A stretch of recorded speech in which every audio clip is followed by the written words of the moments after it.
Saudara, satu firman Tuhan berkata, ini terngiang-ngiang saudara dalam hidup saya. Ibrani 12 ayat 14 berkata, sama-sama kita baca. Kejarlah kekudusan, sebab tanpa kekudusan tidak seorang pun akan melihat Tuhan. Saudara, kejarlah. Tahu artinya dikejar? Kalau kita mengejar seseorang, ada usaha, tenaga, pikiran. Namanya kejar berarti kekudusan itu tidak gampang. Harus diusahakan, diperjuangkan dengan sungguh-sungguh. Betul Bapak Ibu Saudara, tidak mudah.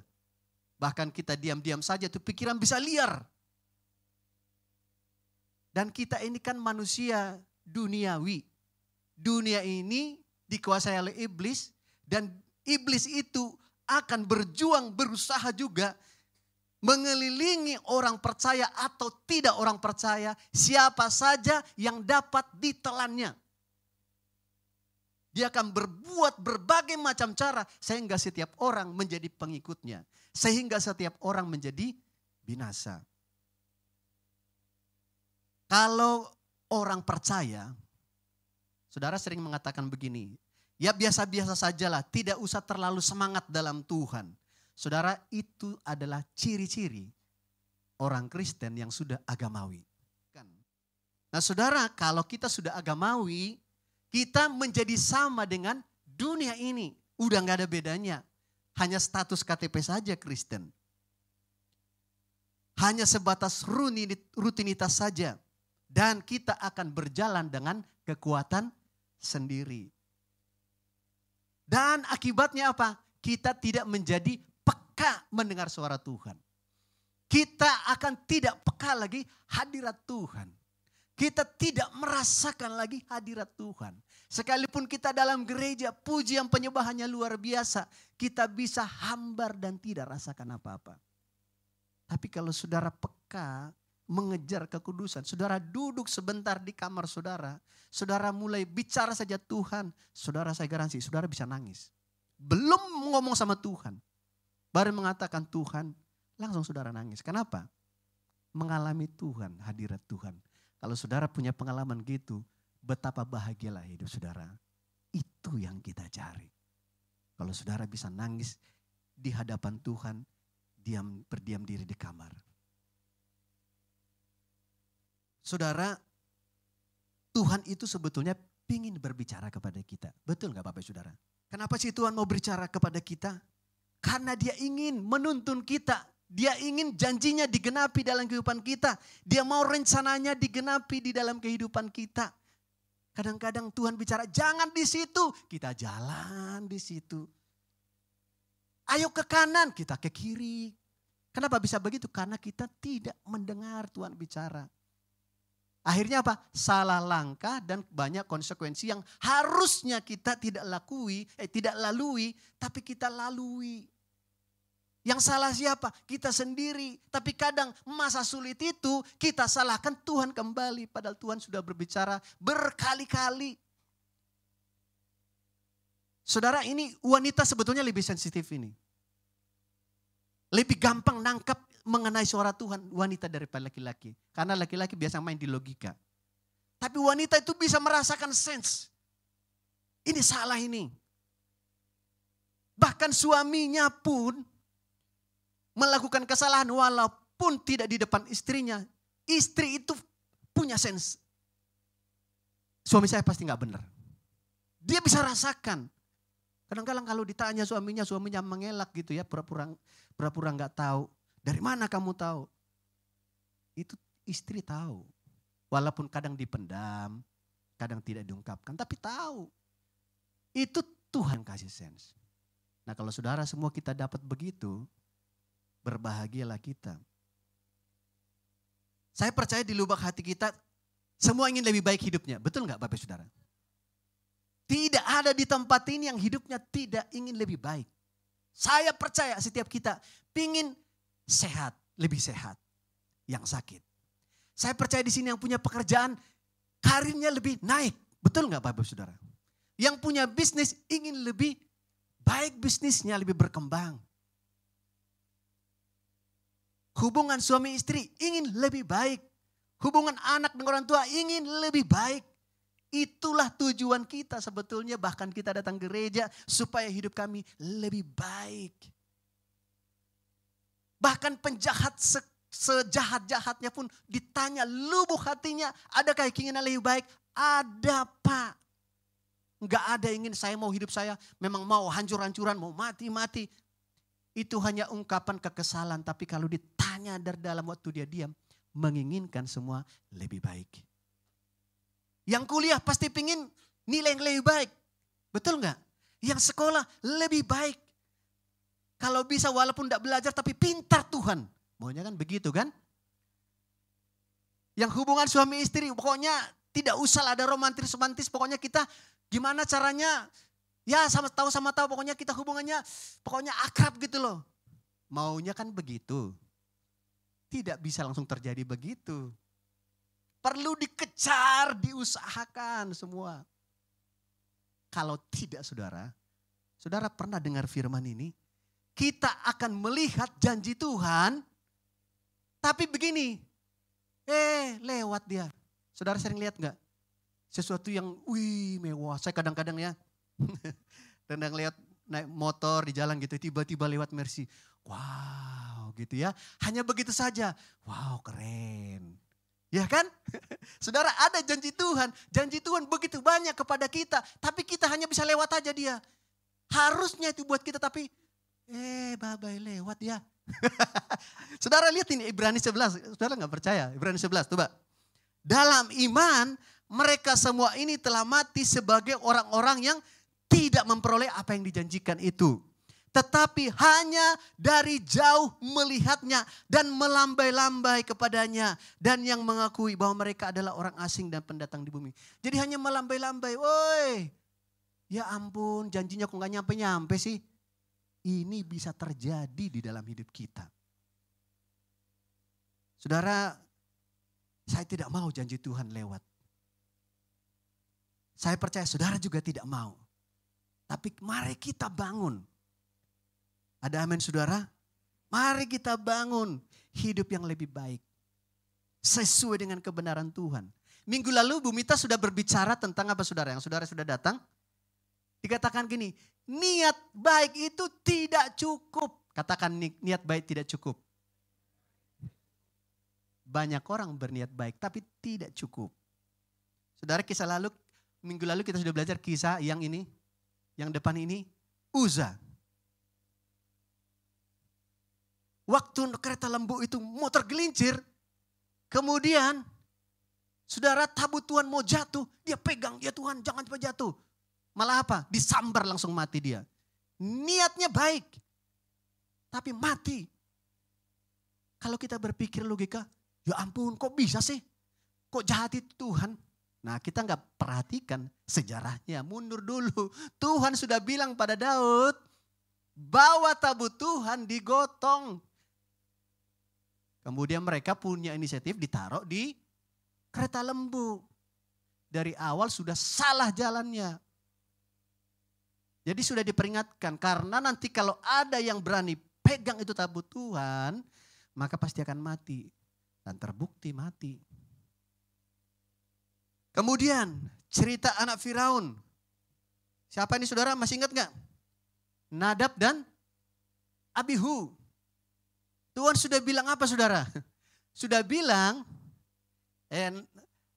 Harun sorry. Tuhan sudah bilang,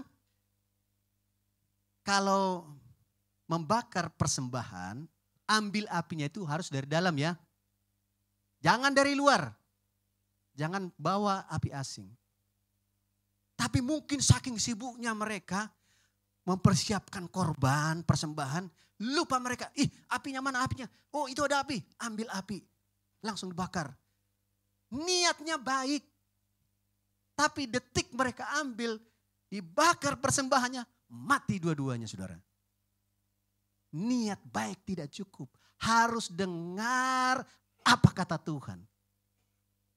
Sudah jelas perintahnya. Ambil api dari dalam. Ambil dari luar.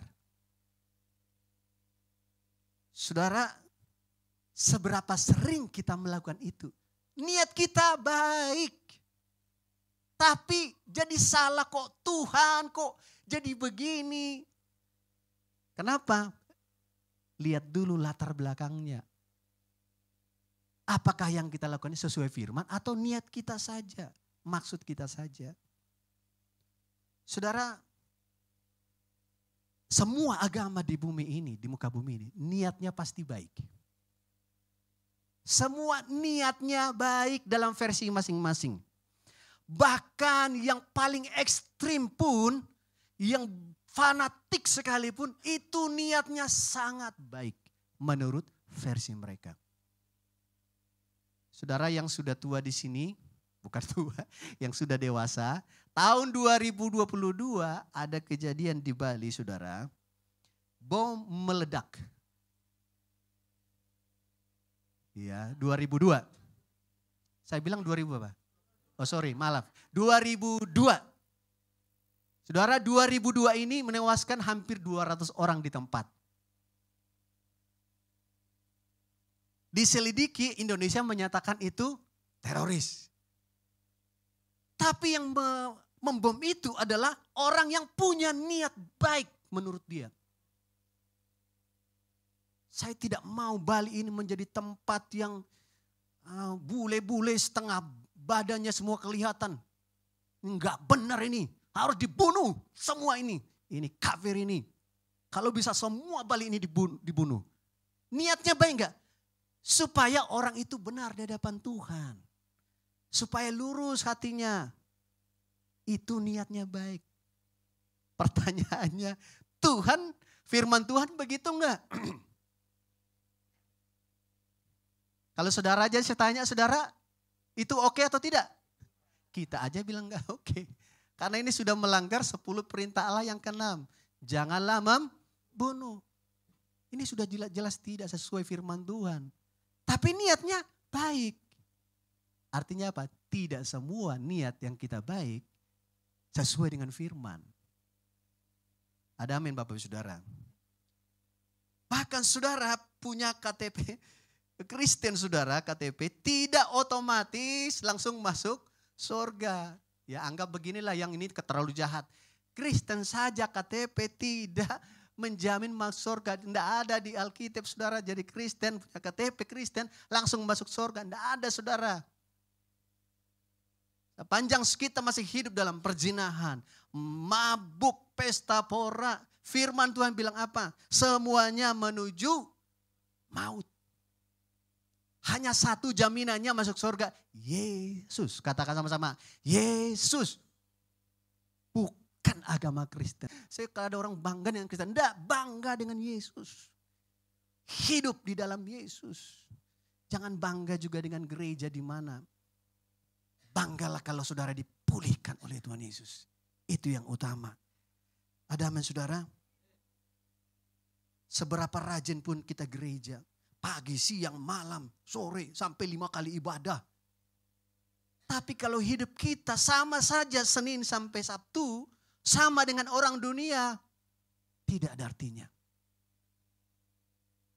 Yang utama adalah apa perintah Tuhan waktu kita di dalam Kristus. Itu begitu banyak dan harus kita kerjakan. Kerja keras tidak mudah, makanya kejar. Saudara, tidak ada satu rasul pun, tidak ada satu nabi pun, tidak ada satu agama pun yang mengatakan akulah jalan dan kebenaran untuk sampai kepada Bapa. Hanya Yesus. Ada amin? Akulah jalan dan kebenaran dan hidup. Tidak ada seorang pun yang datang kepada Bapa kalau tidak melalui aku. Jadi penting sekali kita ini hidup di dalam Yesus. Jangan bersandar pada kekuatan, jangan mengandalkan orang lain, jangan mengandalkan siapapun. Hanya Yesus saudara. Hanya melalui Yesus. Jadi katakan bersama-sama dengan saya, hanya melalui Yesus. Saya kasih judulnya ini, biar kita paham ya. Sama-sama kita baca Ibrani 7, 23, 28. Saya baca yang genap, Bapak Ibu Saudara baca yang ganjil. Demikian pula Yesus adalah jaminan dari suatu perjanjian yang lebih kuat. Dan dalam jumlah yang besar mereka telah menjadi imam, karena mereka dicegah oleh maut untuk tetap menjadi imam. Tetapi karena ia tetap selama-lamanya, imamatnya tidak dapat beralih kepada orang lain. Karena itu ia sanggup juga menyelamatkan dengan sempurna semua orang yang oleh dia datang kepada Allah, sebab ia hidup senantiasa untuk menjadi pengantara kita. Sebab imam besar yang demikianlah yang kita perlukan, yaitu yang saleh tanpa salah tanpa noda, yang terpisah dari orang-orang berdosa dan lebih tinggi daripada tingkat-tingkat sorga. Yang tidak seperti imam-imam besar lain, yang setiap hari harus mempersembahkan korban untuk dosanya sendiri, dan sesudah itu barulah untuk dosa umatnya. Sebab hal itu telah dilakukannya satu kali untuk selama-lamanya, ketika ia mempersembahkan dirinya sendiri sebagai korban. Sebab hukum Taurat menetapkan orang-orang yang diliputi kelemahan menjadi imam besar. Tetapi sumpah yang diucapkan kemudian daripada hukum Taurat menetapkan anak yang telah menjadi sempurna sampai selama-lamanya. Saudara, surat ini ditulis oleh penulis Ibrani. Ibrani ini banyak orang mengalami penganiayaan, mengalami penderitaan, ada tantangan dalam iman mereka.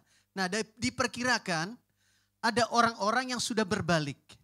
Ada orang-orang yang tergoda kembali lagi ke masa lalu.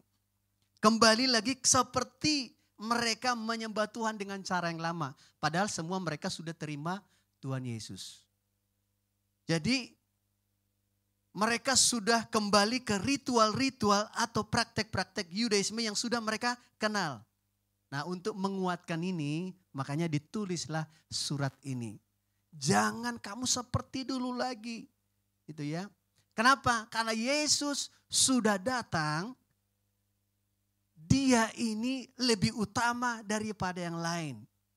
Nah, kenapa harus Yesus? Di sini dijelaskan tadi.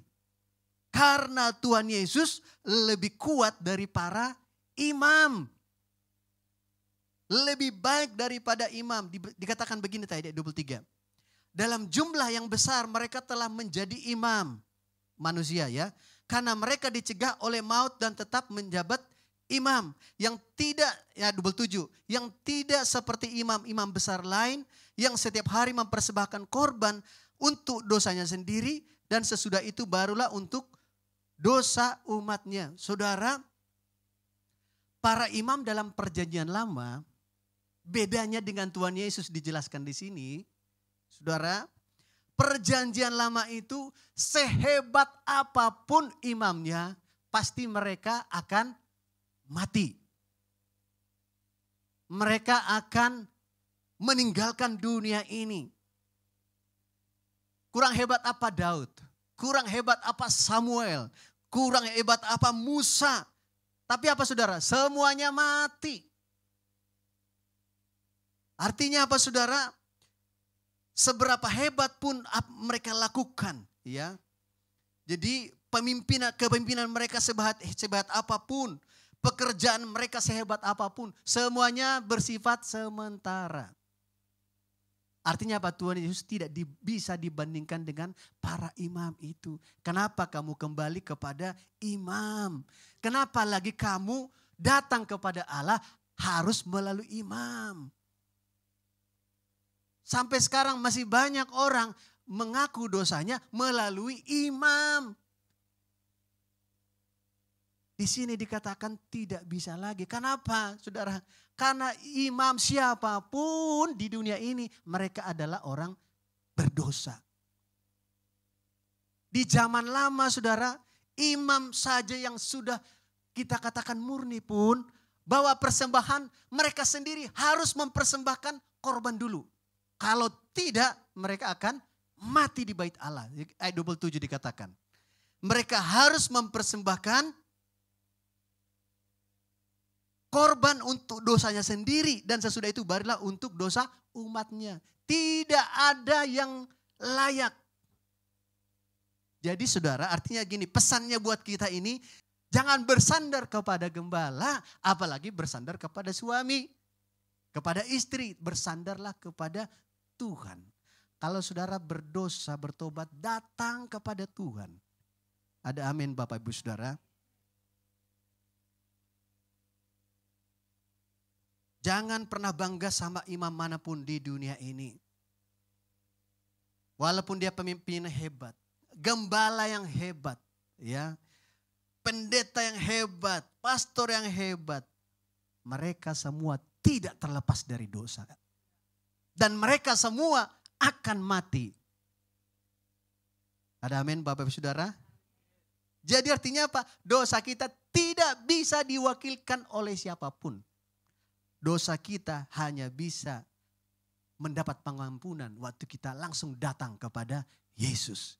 Hanya melalui Yesus. Kenapa? Karena dialah imam besar kita. Dia perantara kita yang sah dikatakan tadi. Satu-satunya yang hanya kudus dan layak di hadapan Allah. Jadi tidak ada satupun yang suci. Tidak ada satupun sarana, alat lain untuk datang kepada Tuhan. Selain datang kepada Yesus. Jangan balik lagi ke masa lalu. Tidak ada ritual manapun yang membuat kita bisa sampai kepada Bapa. Hanya melalui Yesus. Ada amin? Jadi kalau saudara ada mungkin di adat saudara kalau enggak begini nanti tidak didengar Tuhan. Itu tidak sesuai dengan kebenaran firman Tuhan. Yang kedua kita belajar. Mengapa hanya melalui Yesus? Karena Yesus lebih kuat atau lebih baik daripada domba manapun. Ayat 27 dikatakan tadi sekali lagi saudara. Yang tidak seperti imam yang besar lain yang setiap hari harus mempersembahkan korban. Jadi saudara dikatakan imam saja setiap hari harus mempersembahkan korban. Harus mempersembahkan korban. Apalagi umatnya harus mempersembahkan korban. Coba bayangkan ya. Seberapa banyak kambing atau domba yang harus dipersembahkan oleh kita kalau tidak ada Yesus. Coba bayangkan. Bukan ratusan. 1 tahun aja 365 hari. Kalau saudara umurnya 80, berapa kambing domba yang harus saudara siapkan? Ayo saudara. Untuk apa? Untuk saudara bisa ditebus dosanya. Jadi saudara jangan berpikir bahwa dosa kita ini sepele. Gitu ya. Maksudnya apa yang dilakukan sepele, tapi itu betapa berharganya dan betapa mulianya. Jadi setiap kita, saudara bayangkan ya, ini sudah ribuan tahun. Setiap kita bertobat dan berdosa, saudara kalau kita makanya dibilang begini, kemarin ada kita net group di gereja, di tengah minggu ada satu anggota net group berdoanya begini, Tuhan terima kasih engkau sudah datang buat kami. Kalau engkau tidak datang ya Tuhan, kami akan datang terus membawa persembahan kambing dan domba. Pasti kami tidak mampu Tuhan. Makan aja kami susah. Untuk kebutuhan kami sendiri saja Tuhan itu sudah berjuang.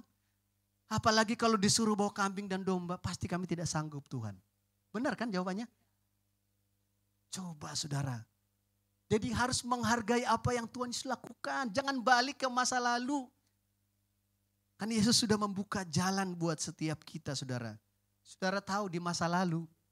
Saudara yang berdosa. Kambing domba yang menjadi sasaran. Iya kan? Sekali bertobat. Kambing harus mati. Sekali saudara berdosa. Kambing harus mati. Besok berdosa lagi. Kalau enggak kambing. Domba mati lagi. Ya kan? Kalau di Batak atau di Manado atau di manapun. Itu biasanya babi mati paling sekali setahun. Itu di mana biasanya? Biasanya pada hari Natal, dia tahun baru gitu kan. Siap-siaplah babi meninggal. Babi mati dipotong gitu ya kan. Tidak tiap hari gitu. Kita perayaan-perayaan tertentu baru babi menjadi korban. Ini kalau tiap hari berdosa kambing mati. Kan harus. Saudara bayangkan, sanggup nggak kita? Tidak sanggup. Berarti apa? Kita akan mati dalam dosa kita. Kita akan mati binasa. Kecuali kalau saudara mungkin pengusaha kambing domba, ya mungkin itu satu di antara 1.000, satu dan 10.000 ya. Tapi yang jelas kita pasti tidak sanggup. Makanya jangan balik ke masa lalu lagi. Di luar Yesus saudara, Tuhan Yesus bilang tadi, tidak ada cara yang lain untuk saudara datang. Berarti semua menuju ke binasaan. Katakan di sebelah kiri kananmu, jangan balik ke masa lalu. Jangan andalkan kekuatan sendiri, ada amin? Kadang-kadang kita lupa ini dan kita mengandalkan kekuatan sendiri. Ya, sia-sialah semuanya itu. Tidak ada artinya. Yang ketiga, kenapa hanya melalui Yesus? Kenapa kita harus penting mendengar firman-Nya Tuhan Yesus? Karena hanya di dalam Yesus ada perjanjian yang kekal atau perjanjian yang kuat. Dia bilang begini ayat 22. Demikian pula Yesus adalah jaminan dari satu perjanjian yang lebih kuat. Tetapi karena ia tetap untuk selama-lamanya. Imamatnya tidak dapat berakhir kepada orang lain. Karena itu ia sanggup juga menyelamatkan dengan sempurna semua orang yang oleh dia datang kepada Allah. Sebab ia hidup senantiasa untuk menjadi pengantara kita.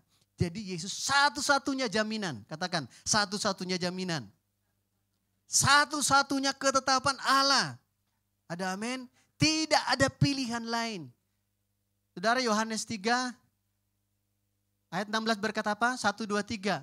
Karena begitu besar kasih Allah akan dunia ini, sehingga ia telah mengaruniakan anaknya yang tunggal. Supaya setiap orang yang percaya kepadanya tidak binasa, melainkan beroleh hidup yang kekal.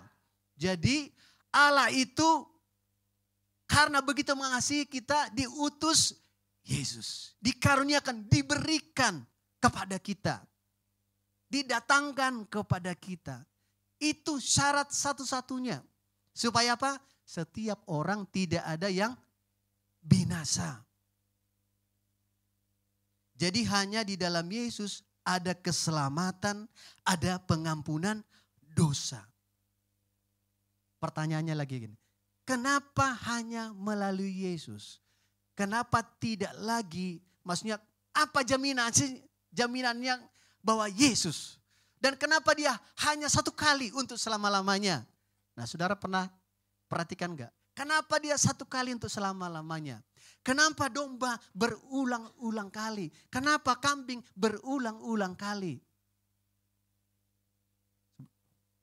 Mari kita baca lagi.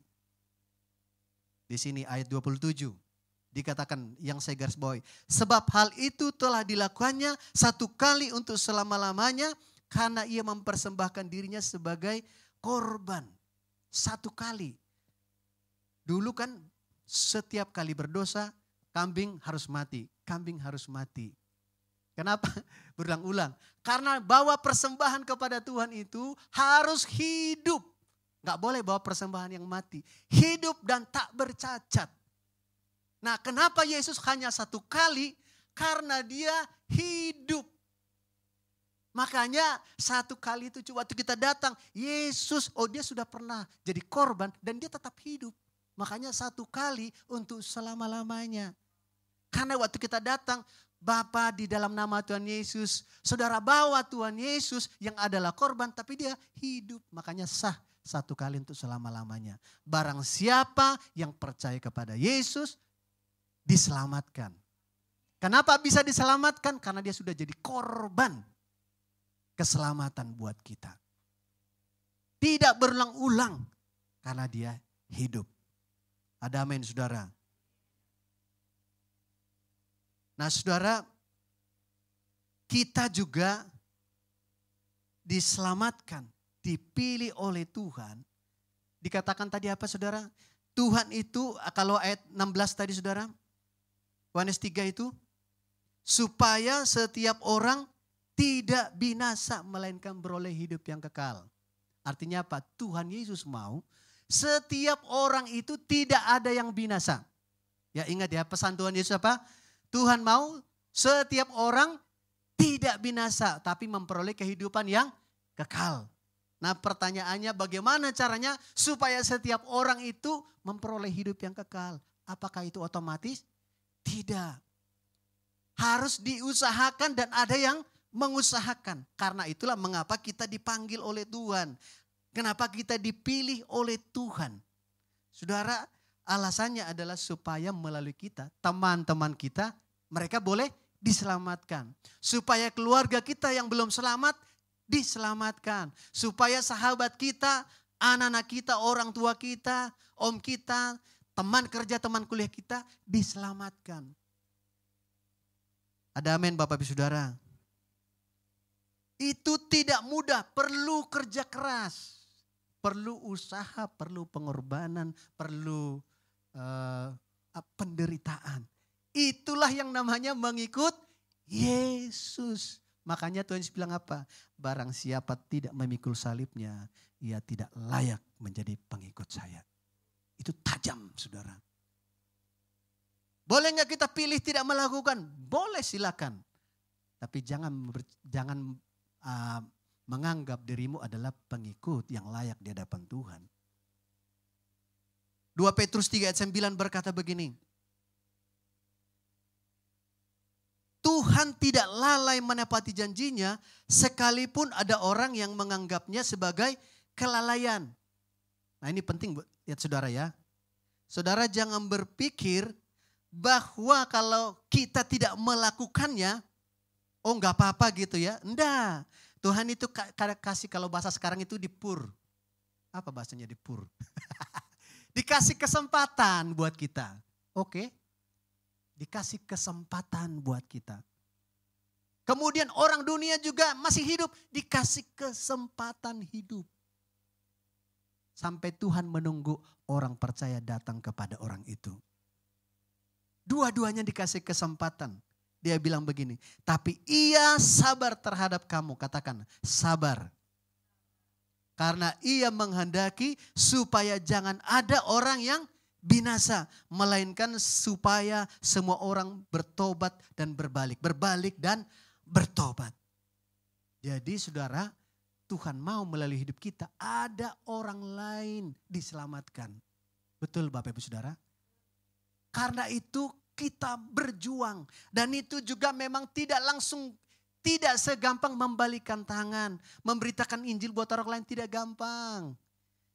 Kita harus belajar bersahabat. Kita harus belajar rendah hati. Kita harus belajar menunjukkan kebaikan. Kita harus belajar menunjukkan tingkah laku kita. Supaya mereka melihat kita bisa menjadi teladan. Supaya pada waktunya Injil bisa diberitakan.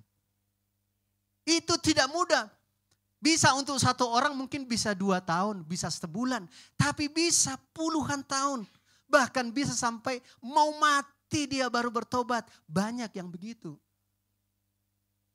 Saudara ada kesaksian daripada bapaknya Pastor Joe di Singapura. Bapaknya ini sudah memberitakan Injil buat temannya. Udah tua sekali. 90 tahun. Enggak bertobat-tobat. Pada hari sudah di ICU. Mereka datang mengunjungi. Saudara. Ya untung syukur masih ada nafasnya. Baru ditantang lagi. Maukah kamu menerima Yesus sebagai Tuhan dan Juru Selamat? Mau. Setelah menerima Tuhan Selamat. Mati dia saudara. Berarti di titik nafas penghabisan pun Tuhan masih kasih kesempatan. Memang tidak semua punya kesempatan gitu. Tapi Tuhan percayakan kepada kita. Katakan Tuhan percayakan kepada kita. Saudara, ini serius. Kenapa saya bilang? Karena hidup kita ini dititipkan sesuatu oleh Tuhan. Saudara tahu perumpamaan, makanya Yesus kasih perumpamaan satu gini. Kepada murid-murid. Dia berkhotbah di bukit. Kerajaan Allah itu seumpama seorang tuan.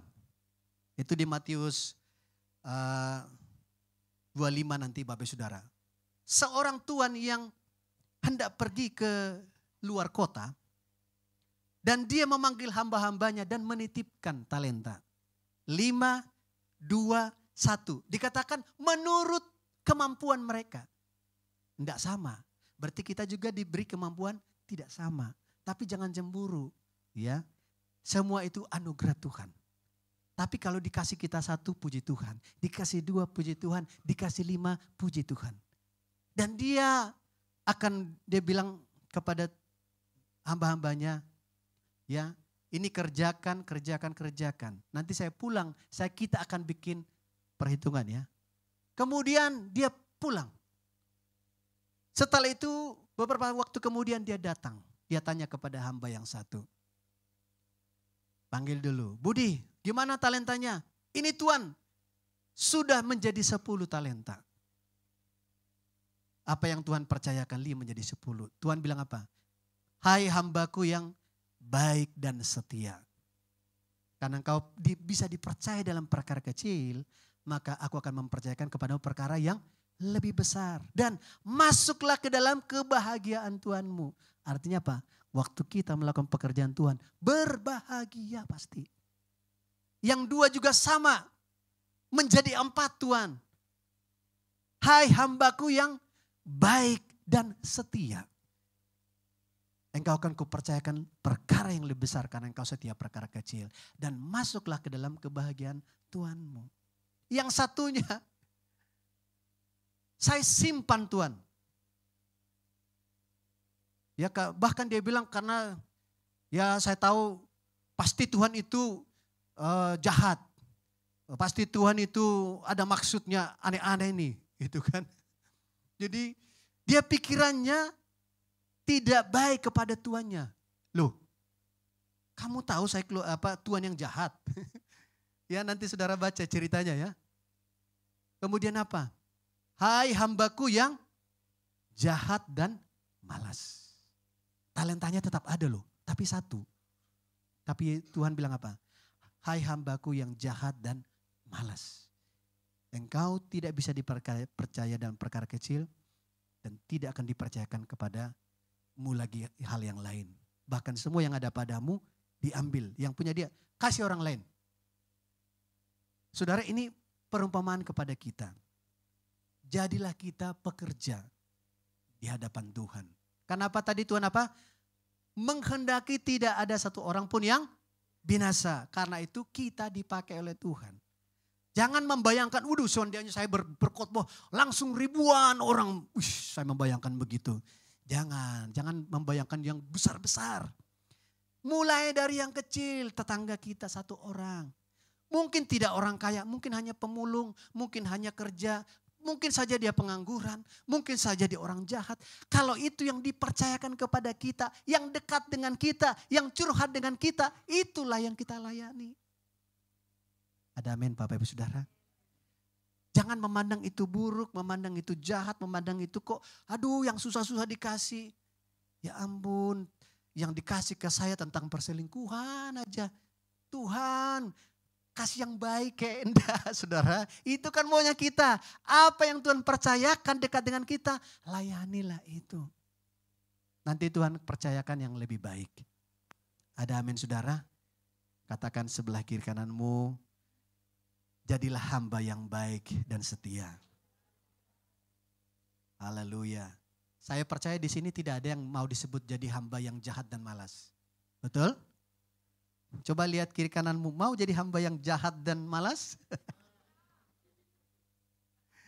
Pasti semua kita ingin menjadi hamba yang baik dan setia. Ada amin? Karena itu mari kita melakukannya. Saya mau undang, mari kita bangkit berdiri.